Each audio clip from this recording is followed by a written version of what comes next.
lunch time kasi nila.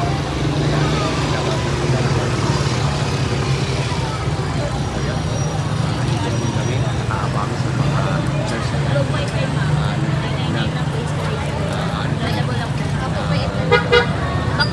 bebenta kami ng mga GFP fiber dito sa center na. Yan, meron din kami ano lang, kami ay mga namimigay ng flyers, tapos kami mga teachers, mga kaibigan, iusap kami dito sa tindahan. Ready kami. So, ang daming teachers.